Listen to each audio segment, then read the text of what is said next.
Come on in, the water's fine. Alright, my favorite grandpa story is definitely when he was sitting with his group of friends and grandpa was telling a story and he couldn't remember a word, and his friend with Alzheimer's or dementia was able to help him figure out what the word was to complete the story. So my favorite story of Grandpa is a combination of stories just from when I was young.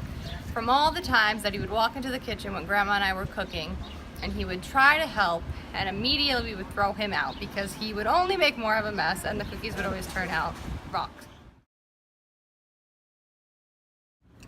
One of my favorite stories about you, Grandpa, was when you came to Penn and you were so competitive that you kept challenging the girls to game after game after game of Flip Cup until you finally won.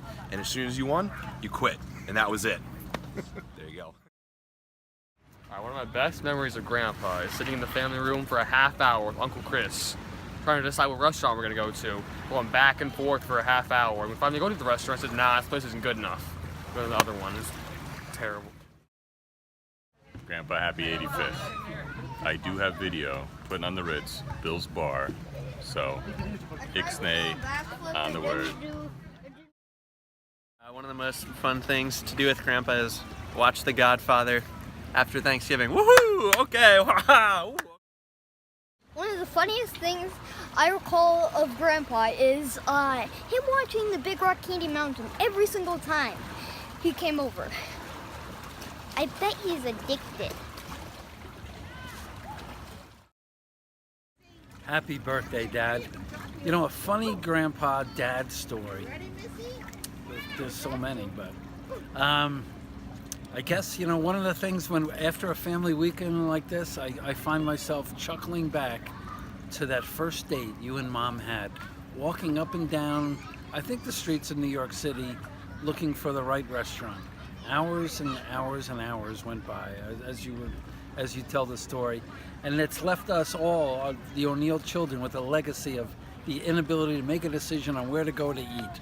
But God bless you, it's one of the things that makes us O'Neills. Love you. Happy birthday, Dad.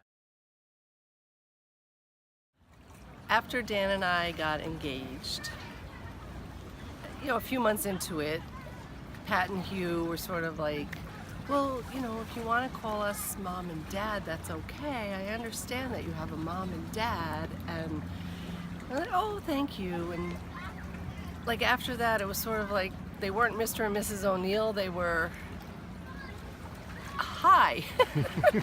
I didn't know what to call them. So for years, even after we were married, I was just like, hey, you know, there was no Pat or Hugh or Mom or Dad. It was just, it took years to get comfortable calling them Pat and Hugh.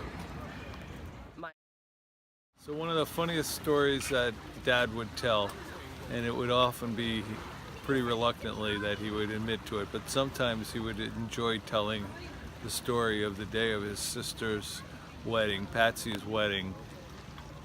He ends up boxing with his father, and he does the famous underarm bolo punch and just pops his dad right over the eye and breaks blood, and made them for great wedding pictures.